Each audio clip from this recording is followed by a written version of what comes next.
Good morning to all of you.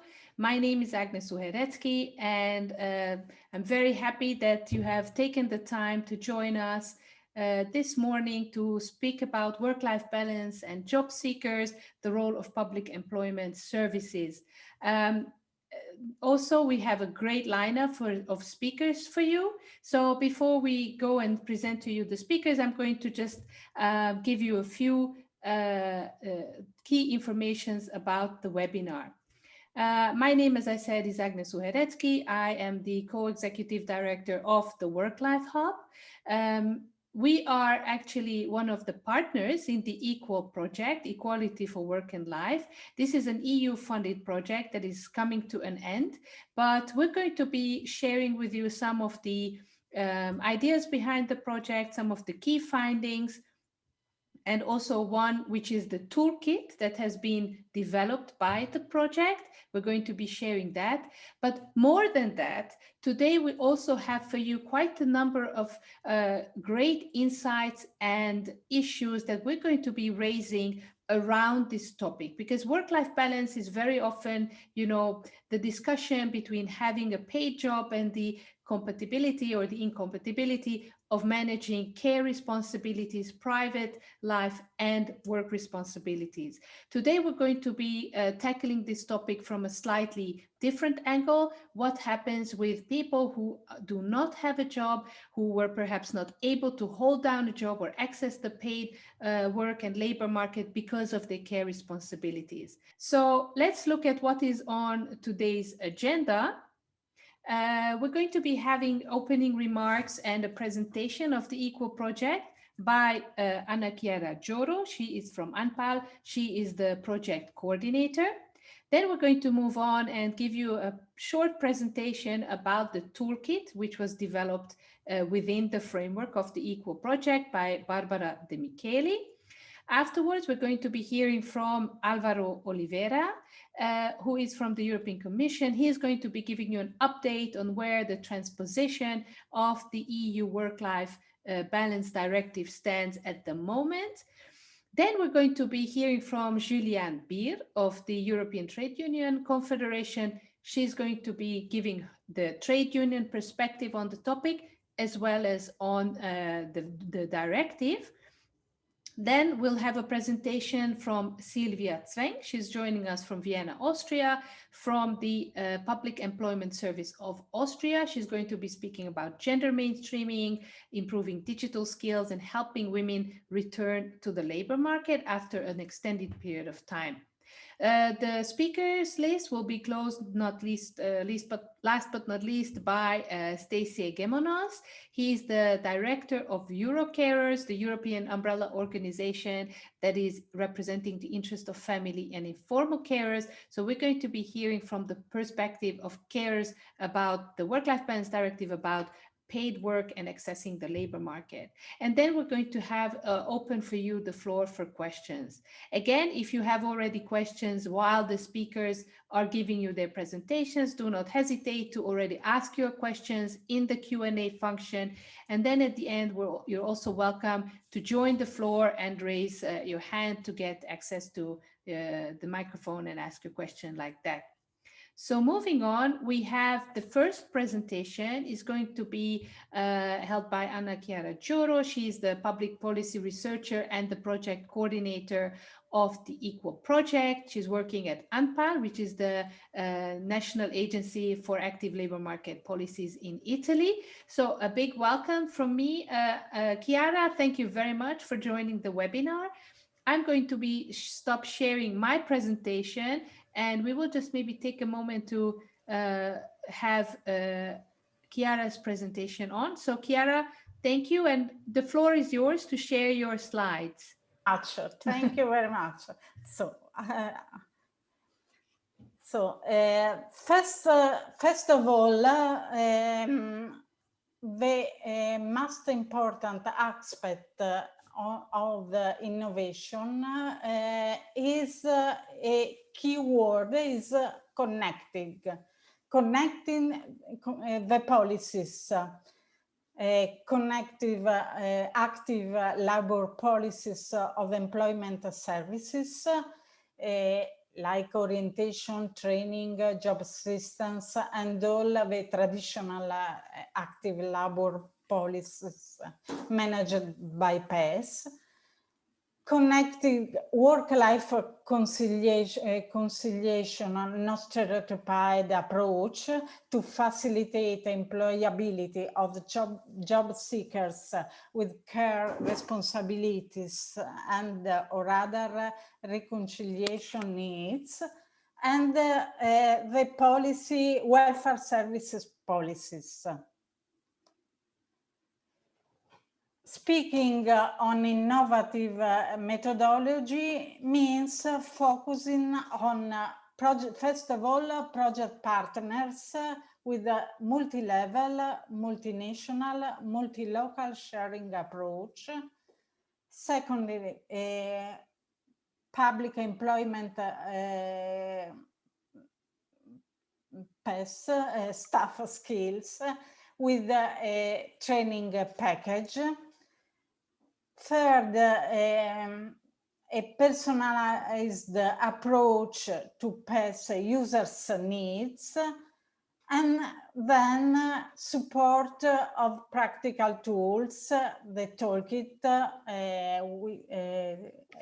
on Barbara explain this later.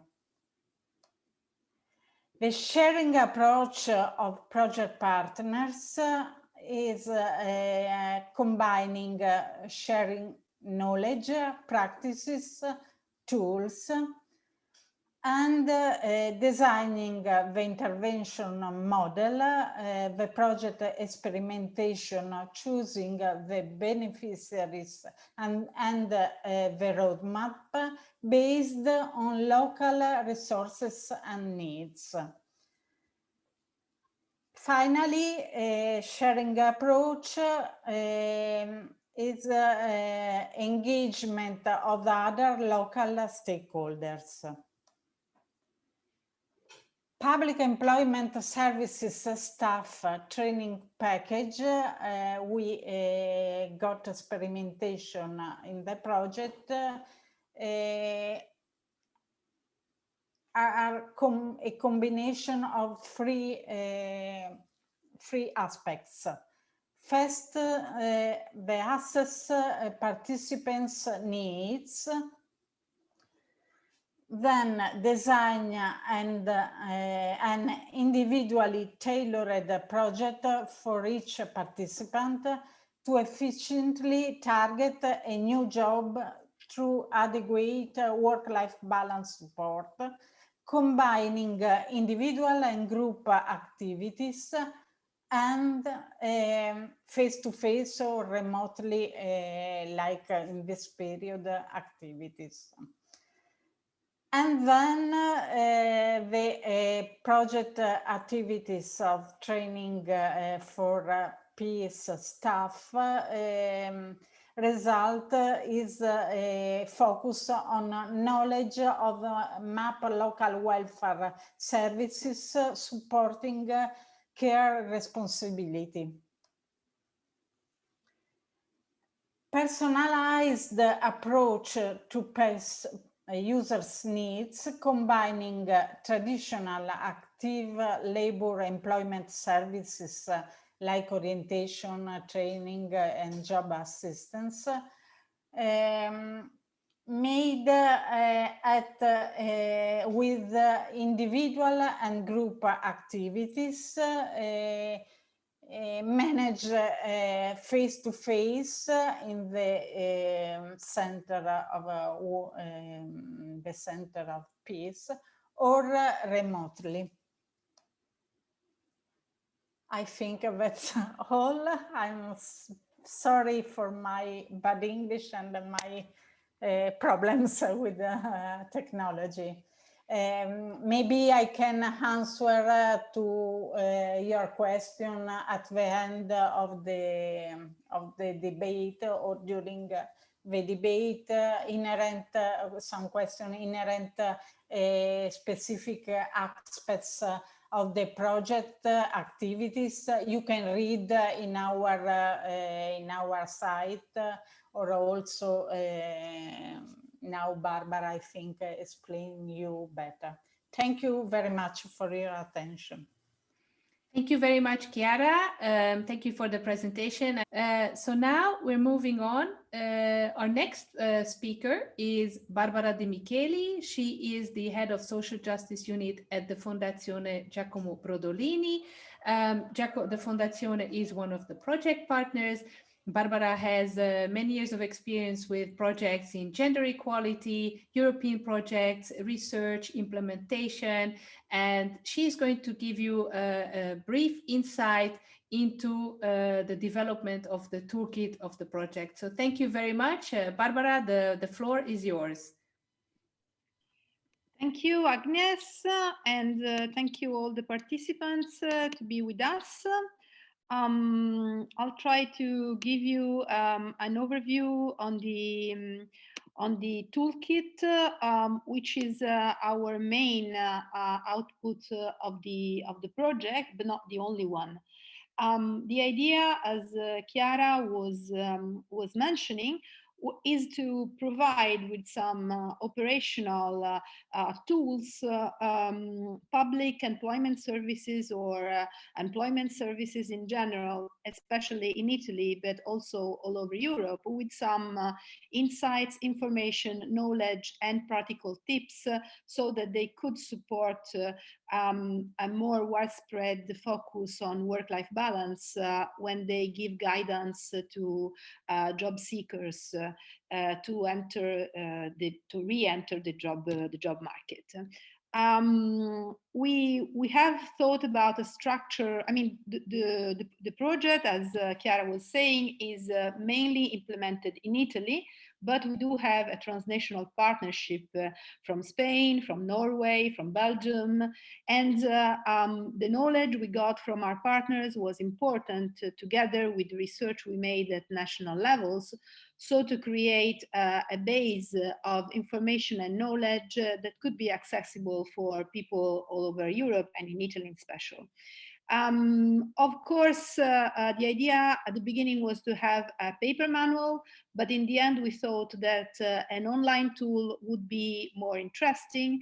And at the same time, we decided to organize on our website, as you can see. I will give you the address at the end, the information according to the kind of target that would possibly have access to. So this is the reason why we think about the toolkit as something that is in a way completed now, but is going to be implemented or could be improved also after the life of the project. Because, as you were saying, Agnes, at the beginning, work-life balance is something on the top of the agenda at European level now. And more in general, I would say this pandemic, if this pandemic brought something in a way good, it was this focus on work-life balance. It was immediately clear that everyone, not only women with children, which were, let's say, the usual suspects, everyone has work-life balance needs. So everyone, any job seeker, unemployment person, people in a company has work-life balance, and they need to be taken into consideration. So this is the perspective we have in our toolkit, which aims to give a practical and informative guide, and also is aimed, as I was mentioning, to the employment services staff, but also to the individuals and to the SMEs. In Italy, as you know, we have a structure mainly composed, an economic structure mainly composed by small companies, which not necessarily can manage internally with a dedicated function work-life balance measures, so that they could find outside important information to improve in this direction. The structure of the toolkit is, there is an introduction of the project, but the most important part is an overview on work-life balance. So what is it? Definitions. We found out that not necessarily we are all on the same plan when we talk about work-life balance. We decided to go for an extended meaning of work-life balance, not only care, but of course care, but not only care. We we try to find out what is existing and what could be useful in terms of existing tools for identifying goals, structures, recipients for the work-life balance plan. And then we have a part on the legislation, which is very important because a lot of initiatives dedicated to job seekers and also SMEs can be acted in a framework of a specific legislation. This part has been updated and changed during the life of the project because Italy, but as well other countries, have took a set of emergency measures to face the pandemic. And we are very interested to see what's going to happen after the pandemic, if some of these measures are going to become structural. One of the issues is what in Italy we call smart working, which means working from remote. And we are very interested to understand what's going on, what will happen if it's going to be so smart, and which measures can be suggested or not. So this legislative part, including workers' right, SMEs obligation, and that's on, it's updated to the last measures and is going to be updated. And on this, we have to thank also our trade union partners in the consortium. And then there are a set of tools. So tools aiming at facilitating the integration or the reintegration in the labor market. So supporting individuals to make their work-life balance plan. Because sometimes, as you were saying, someone can think that he or she should be out of the market, of the job market, because he or she has work-life balance duties, thinking that a job is a 40 hours full-time job, but there are other solutions and there are services on the territory to have someone from the services that could support in defining a plan. Identifying a network, identifying resources, thinking about a flexible working time table that can be acted, but you need to know how to organize it. And then there is also a set of tools for SMEs and third sector organizations. So to show that work-life balance support is it's an important practice also for the benefit of the company, for the well-being of the workers, but also in terms of increasing the performance. So showing examples of good practices, and also at the same time of local bargaining initiatives that could support the adoption of work-life balance practices. And then we have a dedicated part of the toolkit, which includes best practices collected by our partners in Europe. And then there is another section of the toolkit, which is more linked to offering practical tools like a checklist, so that the employment centers can check if actually they have taken into consideration all the elements, and an assessment tool to help public employment services staff to detect the work-life balance need.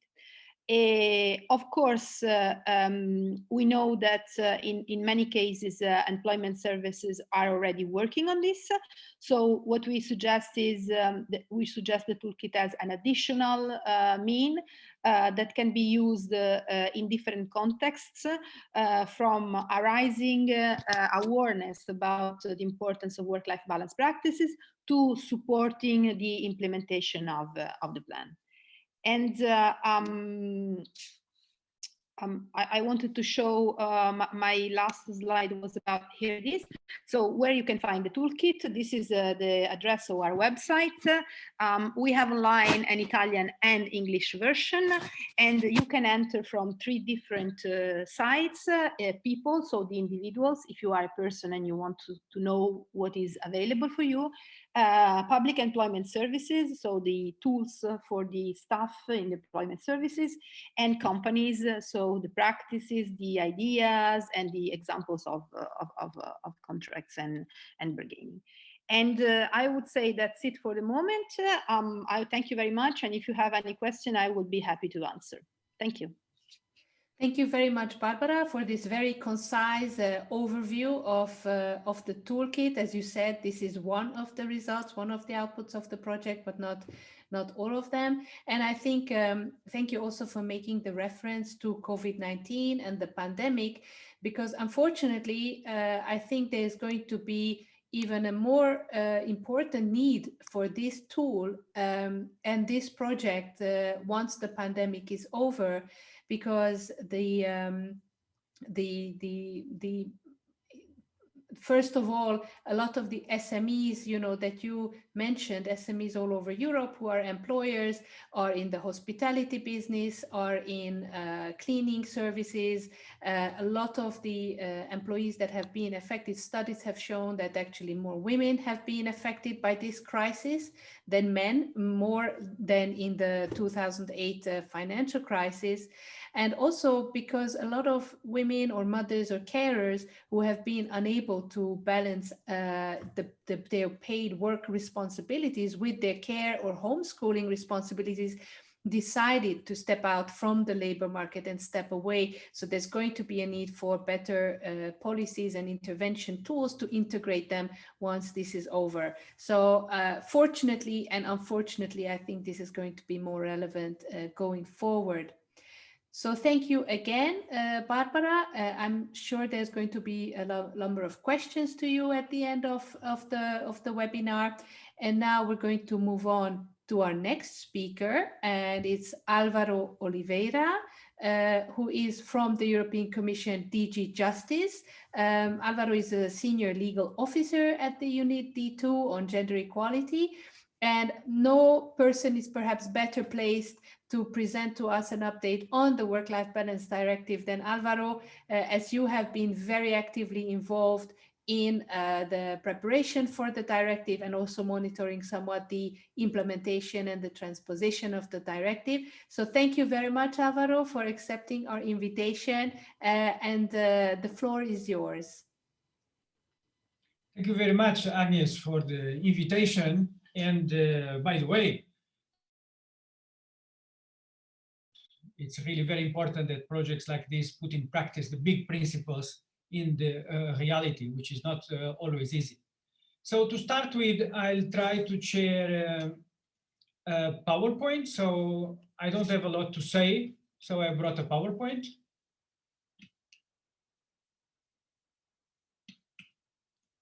Okay. Does that work?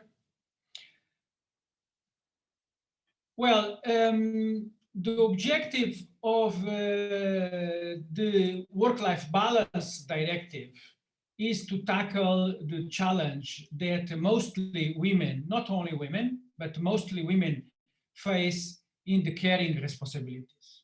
So the starting of the story is the fact that women, when they have children, they stop working.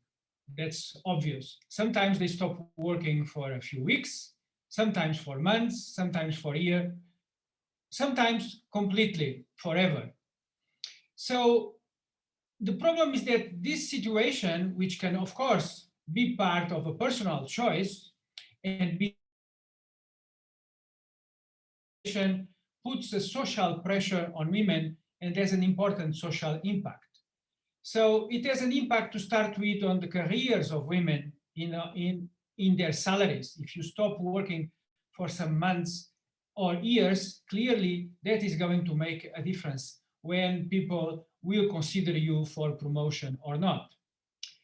The impact of this career, notably for the why we have a gender per hour in the European Union. It's also an important factor that contributes to the fact is very different, around a 10% difference of. So the concrete intention of this directive is to facilitate that women can go back to work quickly so that they don't have a long career break. And now we do that by stimulating fathers to take care of their children and of elderly people. And this is done in several concrete ways that I will explain. The directive also considers the life cycle. So we are not only taking in consideration the care of children when they are born or when they are small, but we also take in consideration care necessary, for example, for elderly people. So in terms of content, this directive provides for 4 main heights for workers. So we are talking here about employed workers. It gives the right, a new height to paid paternity leave of 10 working days, so basically 2 working weeks for fathers. Then it gives the right to each parent, so to each work, mothers and fathers, to reserved and paid parental leave of 2 months. So there is a total under European Union law, a right of but 2 of these 4 months of parental leave, they must be paid and they must be reserved for each. And that means that the mother cannot just take the entire leave and the father take nothing. So the 2 months will have to be taken, otherwise they will be lost. A third important right is a right to a carer's leave of 5 working days per worker per year. So this includes, of course, the needs of all the family, not only of children. And finally, there are several rules in order to make more easy, flexible working arrangements. So there is the right for parents and for carers to request flexible working arrangements. So this directive, which was adopted in 2019, it's an improvement of the current directive that still is in force, which provides only the right for each worker for 4 months of parental leave, but unpaid. That's very important. In terms of our job now that the directive has been adopted, so we worked a lot, as you can imagine, on work-life balance directive in the preparation and in the negotiation of the directive. And now we are on the next phase. So the deadline, the general deadline for the transposition is only in August 2022, but time goes fast. That means practically in 1 year and a few months. There is an additional deadline which concerns only the pay for the last 2 weeks of parental leave. So I just told you before that now 2 months of the parental leave must be paid, but the 2 last months of these 2 months, the 2 last weeks, additional deadline for implementation, which is August 2024. And this is simply because it was the only possibility to reach an agreement. So member states wanted more time in order to to transpose the directive in practice. What is the Commission doing about implementation? Well, we had already in December 2019 an implementation meeting with member states. So a meeting with clearly member states bring their doubts about what is the right interpretation, what can they do, what they cannot do. And we had this dialogue in order to prepare in advance the transposition of the directive and having to do infringement procedures against member states. The Commission always has this preventive approach, trying to avoid the problems as far as possible before they actually arise. So everybody knows that in this year, into 2020, there was the pandemic. It was more difficult to make meetings. So now we are working on next implementation meeting, which will probably be around sometime in the spring. And we have been already receiving questions from the member states. So we are preparing, analyzing them and preparing the next meeting for the implementation. Thank you very much. Thank you very much, Álvaro. Thank you for joining the webinar and also giving this great overview and update on the directive. And I think it was particularly good, I mean, from the directive, but also you mentioned, you know, stimulating fathers and ensuring that fathers take their share of the care responsibility. And I think in a way, again, referring back to the pandemic, we have seen that men and fathers have been now more exposed to what it means to care for a small child, care for an ill person, care for a family member with perhaps disabilities. And also many have appreciated this opportunity to be able to spend more time with their families. And I think this has now hopefully also acted as a kind of a booster to this to normalizing caregiving within the masculinity image that we have, and also towards employers normalizing caregiving for both men and women employees. Absolutely. No, in fact, it is a life experience, a social life experience of great importance. Not only it's still very severe, but also because it involves everybody, right? Or many people. Most of us are concerned in one way or another.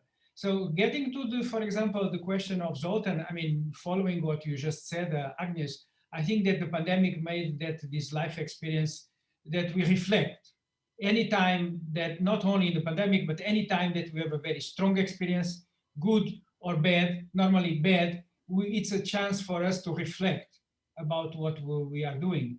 And in this case, I think it goes beyond the directive, in fact. It's about work-life balance in general, about how we organize ourselves, how our families work, how our society works. But getting back to the directive and the Zoltan questions, in strict legal terms, nothing has changed in the sense that the deadlines of the directive are still the same, that we are working on it. We have been in contact with member states. We just didn't have the chance to organize an implementation meeting with the member states, but we are following the issue on a regular basis in our bilateral contacts with member states, and we will be working towards the implementation, including with the meeting in spring, as I said. Thank you very much, Álvaro, and I hope you can maybe stay on until the end of the webinar for some more questions. Thank you. Moving on in our program, our next speaker is Julian Beer. She is the head of trade union policy at the European Trade Union Confederation. Julian is the right person to come and speak at our webinar today. She has extensive experience with gender equality issues, but also very extensive experience in with her role in trade unions. So I'm very eager to hear Julian's presentation about the take of the trade union confederation, trade unions in general, on the directive, but also on combining paid work and care and family responsibilities and private lives. So thank you very much for joining, Julian, and the floor is yours.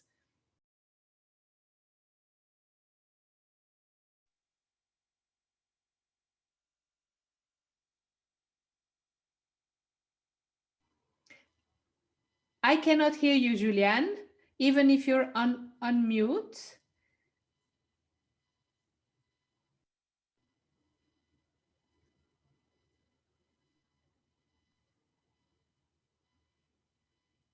No.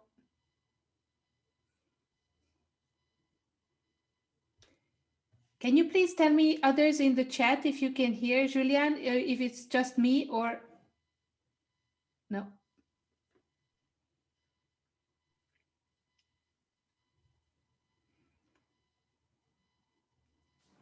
And now, yes. I think there was a change in the system, even if you could hear me before. Yeah. I just tried the different options that are on Zoom, and so one of them worked. That's fine. So I was just saying big thank you for the invitation and for giving me and the ETUC the opportunity to talk about the Work-Life Balance Directive, in fact, and my presentation will be focused on the toolkit that we develop for our affiliates. And I think it really makes sense in a complementary way to the toolkit that you develop in your project, as well as to the previous presentation of the colleague Álvaro Oliveira from the European Commission. Just one word about ETUC for the colleagues who do not know. So the European Trade Union Confederation comprises 89 confederation national trade unions in 38 countries in Europe, and also 10 European Trade Union Federations. So basically the branch level, and we represent the voice of the workers to defend their rights in Europe. So as I said, this presentation will be complementary to what you already heard. So I think that that seminar was very well organized in the way you structure the different contributions. So just to start with a positive note, because the ETUC has really strongly supported and welcomed the directive. I think it's a really good step in the right direction, and I will tell you what the next steps could be for us. It continues to demand the ETUC, I mean, that the member states be more ambitious at this stage than the directive prescribes. So we have very good minimum standards in this directive, and I will focus in my presentation of what should be done.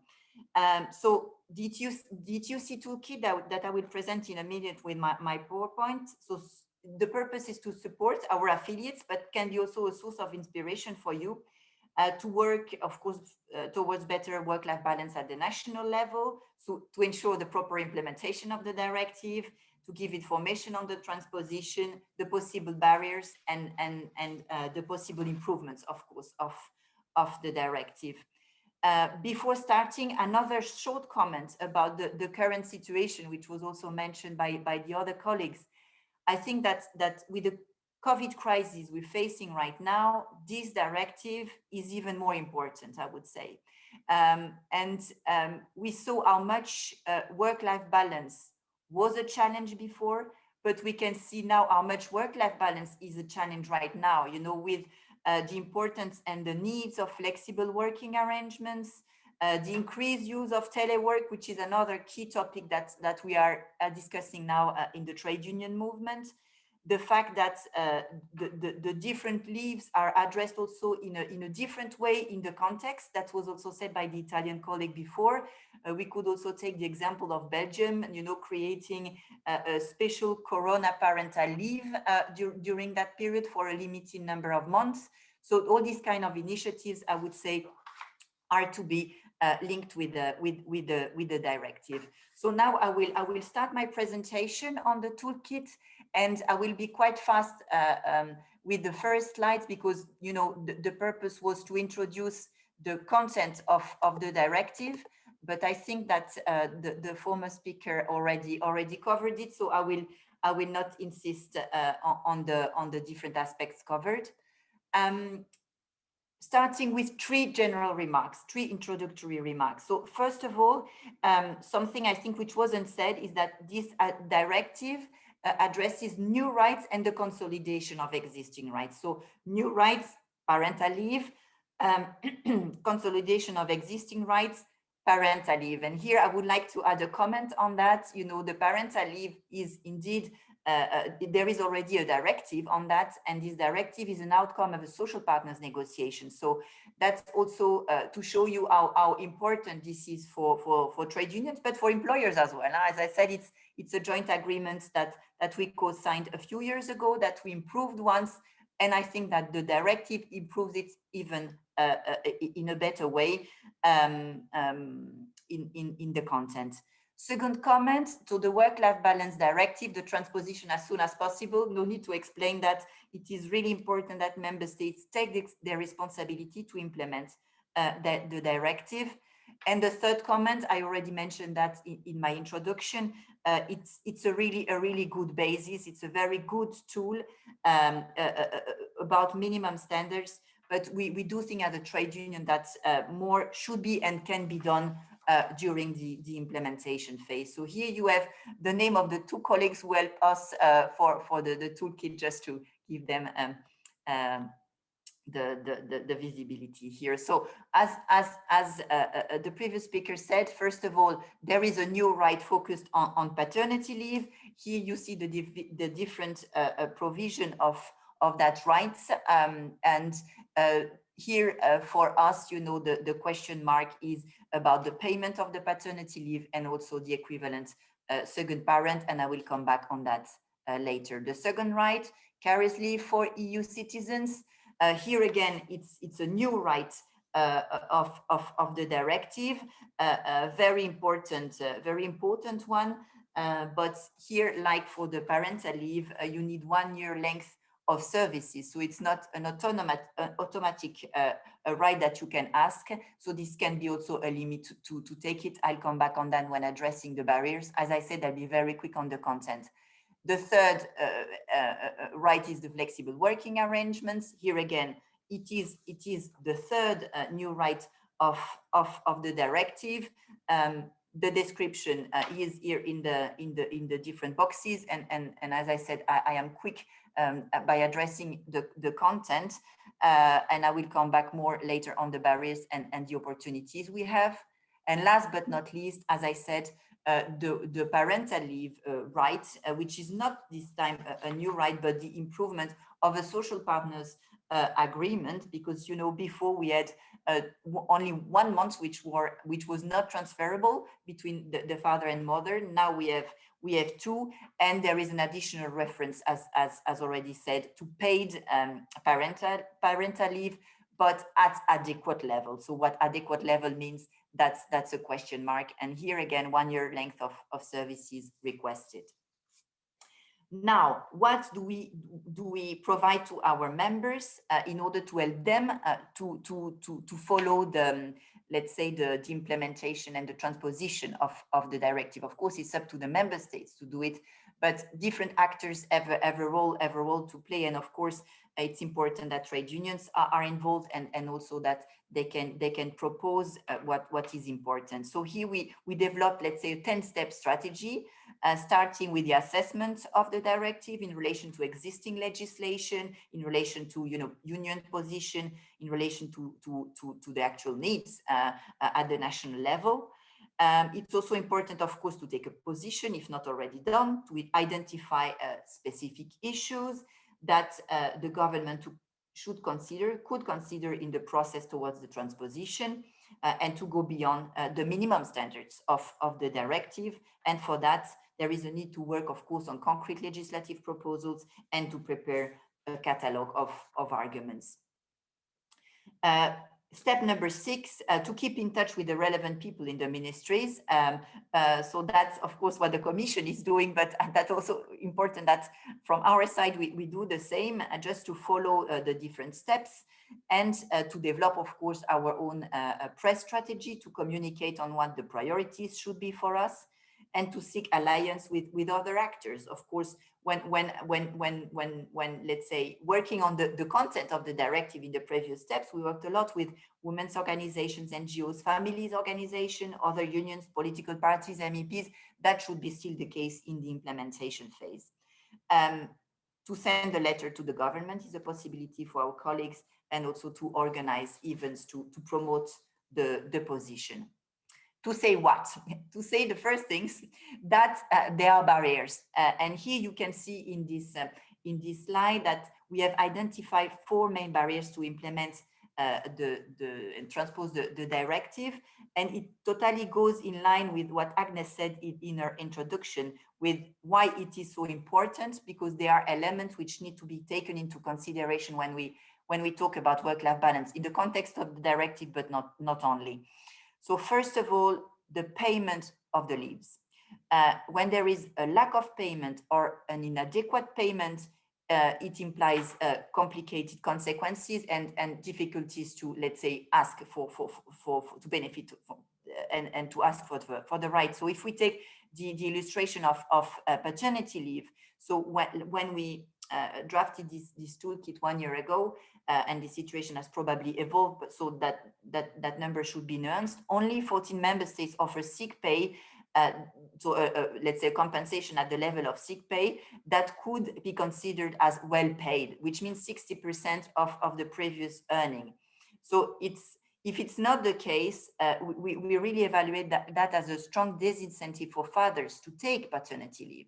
So indeed, if you're not paid or not paid enough, why would you lose money and take this care? So that's really a challenge. For parental leave, which is not for both, 2 months will have to be compensated adequately and is set at an adequate level. So what does adequate mean? Here again, the payment is really important, and the level of the payment is really important because it really conditions the fact that you'll ask for that right or not. Carers leave, here it's even without a payment or an allowance, and it doesn't help for an effective use of the right. It goes in the same direction. Second very important barrier about a flexible working arrangement in practice. So what do we mean by flexible working arrangements? You mentioned that before. It's reduction of working hours, changing the time, changing the time and place of work, changing working patterns, etc. So it's good that we have this in place to reduce and prevent a share of involuntary part-time and the risk of having to drop out from the labor market. But the request can be denied by the employers, and that's an important element as well. And the employers cannot be enforced to argue. So that's a limit, I would say, of the right. And there are also no clear guidelines, about working time outside of traditional working hours. There is no reference about the right to disconnect, which is, of course, an integral part of work-life balance. And we all know in the context of the crisis now that more and more workers use telework, and the fact that, telework, when not well framed, can have also difficult consequences in terms of caring, in terms of work-life balance, in terms of also mental health. That's what we saw in terms of working time. So all these challenges should be addressed. Third barrier, the eligibility criteria. Here I mentioned that already a little bit before. So for parental leave, you need to have worked for a period of 1 year. So of course, this will impact the other workers, which are in temporary contracts, atypical contract, and it will reduce the chance to use the right, basically. So for us, it would be important to extend that to all workers. And also another limit is the definition of second parent in the directive, which is for us too narrow. So what about recomposed families, single parents, families with special needs that are also important. Last but not least, and I would like to insist on that, it was already said also by one speaker, the importance of cultural norms and the perception about the gender role in child rearing. Here I'm talking, of course, about the stereotypes between the role of men, being the breadwinners, and the role of women being the carers. And when we have in our stereotypes this division of roles, of course, it's a disincentive for men to be involved in family responsibilities and in care responsibilities. So this directive, I think, it's a good step to face these stereotypes and to try to resolve that. So now, 2 more slides and I'm done. I'm looking at the timing. I'm almost finished. So pushing beyond the limits. What do we mean by that? So having said that there are barriers to the implementation transposition, now we have to think about what can be improved in this period of between now and 2022. So first of all, to work on the payment of leaves. So family-related leave entitlements are not real option for people to use unless the compensation is adequate, as I said. Payments are a key to ensuring non-discrimination of workers based on their economic situation, of course, and to rebalance the gender uptake of leaves and care responsibility to address and, of course, prevent poverty of families. Second point, to work on the right to work-life balance for all, which means that work-life balance policies must be in line with the realities, of course, of the different working lives. All workers, including self-employed workers with atypical temporary contracts, must be entitled to the same rights. Third very important element, flexible working arrangements that acknowledge the varied situation. important to be adjusted to particular needs, single parents, adoptive parents, parents with disabilities, and workers should have a right to disconnect. Last but not least, to recognize the diversity of families and their needs.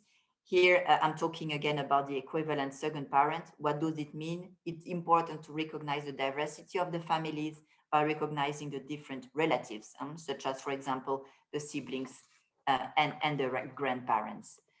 Last slide, I'll be very short about it, is in addition to the toolkit that I just presented, we also give to our members a kind of checklist following the directive, following the entitlement under the new directive with the 4 items, what to check, the number of days, the compensation, the supporting measures, the information sources where our members can find information, legislation, social insurances bodies, and what actions, of course, should be taken.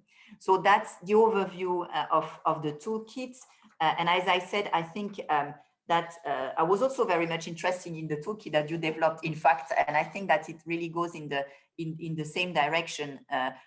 We have bases, we have already legislation, how to improve the minimum standards, and how to, at different levels, can we involve our respective members to engage in that discussion and to improve the existing rights for work-life balance, basically.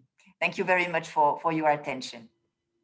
Thank you very much, Julian, for this really interesting, insightful, comprehensive presentation of the work and the contribution of ETUC and the trade union members to the Work-Life Balance Directive. And I'm sure we have a lot of questions and things to discuss in more detail, especially, I think, payment. No one can deny that for families, job insecurity is real, with high mortgage payments, high childcare costs, other costs. Definitely the level of payment is a consideration and a factor in deciding whether they will take or who will take. And we know from country comparisons that those countries that offer generous leaves, there is actually a much higher level of take up. So there's still work to be done there. And thank you for that. Thank you for your work. Also, Álvaro comments here to have a bit of a conversation here that, he thanks you for mentioning and highlighting that the parental leave directive is building on, the social partners agreement, which is also very important to note. But maybe if you can stick around, maybe there will be some more questions to you towards the end. So thank you again. Now we move on in our Whirlwind program to our next speaker, Silvia Zweng, who is joining us from Vienna. Silvia is working on labor market policies for women at AMS, which is the Austrian Public Employment Service. And we're very, very happy that Silvia accepted our last-minute invitation to be on this webinar, because it's so important, I think, to ensure that the work the Equal Project has done, led by ANPAL and the Fondazione Giacomo Brodolini and the partners, that this project is not isolated and perhaps just implemented in Italy, but there's a conversation with other public employment services and sharing of experience and enriching and to creating a living work, a living legacy for the project that can be enriched and built on and developed further. So Silvia, I will share your slide. Thank you. Just a second.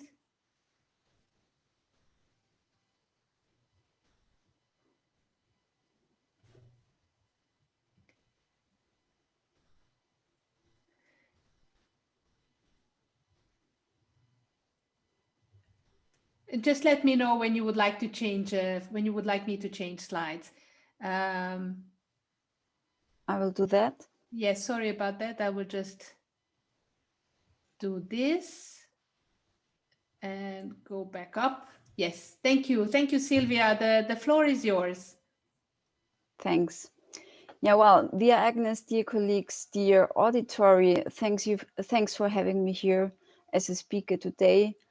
As you said before, my name is Silvia Zweng. I'm working for the Austrian PES in the Department of Active Employment Policy for Women. Today I'm talking about the strategies for gender equality on the labor market based on active labor market instruments focusing women. The Austrian PES implemented decades ago the strategy of gender mainstreaming for gender equality, and derivated from the aim gender equality are the active labor market programs for women, as well as the gender budgeting strategy.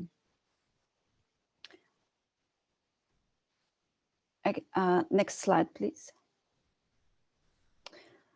Well, why gender equality on the labor market is necessary. Women are facing the gender pay gap and they are getting less unemployment benefits, the horizontal segregation of the labor market. Women should have the equal opportunities to practice all professions in all branches. But the main problem in Austria is the payment when it comes to traditional women-concentrated sectors. Of course, the vertical segregation of the labor market, it is way more difficult or even impossible to climb up the career ladder for women. So what we do here, or what we do need, is an equal distribution of leading positions. Women have to work beyond their qualification level more often than men, and their working conditions are much more precarious. Like almost every second woman in Austria works part-time. The aims for gender equality, women should participate in professional life to the same degree, like economical independence and, as I said before, equal distribution of working time, and of course, reducing the gender pay gap. You already did the next slide. Thank you for that. Our active labor market programs and gender budgeting. There are three main programs which help to combat the gender inequality: re-entering professional life, women in handcraft and technique, vocational centers for women, and as well our gender budgeting strategy, which helps to support the active labor market program, of course. Till including 2019, it was 50% of the budget for the active labor market measures for women. Since 2020, it's plus 3% of registered female job seekers. Next. Thank you. The first program is a strategy. It's about encouragement re-entering professional life. Women who want to re-enter the labor market after career break due to childcare are a special target group in the Austrian PES. In every local office, an expert is nominated on questions of re-entry into professional life, like in case management treatment or counseling. They're talking about the work-life plan, like how many hours are able to do for the job seekers, and they are able to manage. These first points are also addressed to other genders, not just to women. Then we have a training program. In German, it's Wiedereinstieg mit Zukunft. That I translated it to successful re-entry in the job. The content is vocational orientation, development of career perspectives, options for reconciling family and work, analysis of women's potentials, reorientation, internships, and qualification. And of course, we have a good cooperation with counseling centers for women. The second one is women in craft and technical professions. There is a need to actively encourage and support them to enter non-traditional branches to reduce segregation and its negative effects on women. The program includes supporting measures vocational orientation, technical manual pre-qualification, as well as vocational training in non-traditional professions. During this education, there exists a permanent support of social workers. This support includes individual coaching, counseling centers for women, internships, helping getting internships, female role models as teachers and mentors, informations for companies, case management, childcare.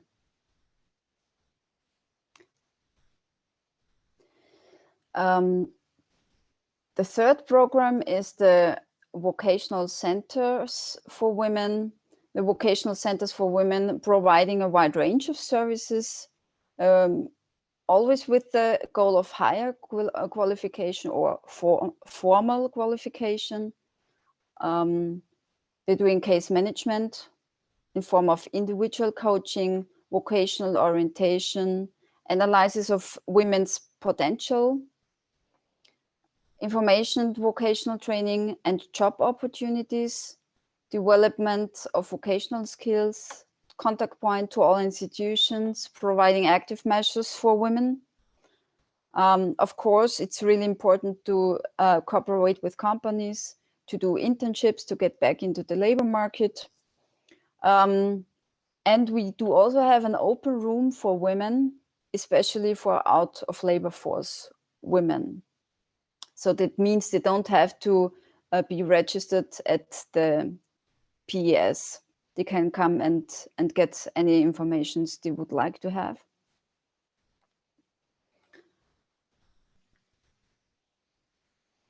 Of course, I can't skip the topic, coronavirus crisis. The COVID-19 crisis has a huge impact on the female-concentrated labor sector, as we heard before. So women are affected by the crisis in several ways. The most affected sector are the female-concentrated service sectors, especially personal services such as hairdressers and tourism. Then there is a high workload in system-relevant jobs. They are underpaid and like, again, female-concentrated sectors as food trade and care workers, especially women with migration history.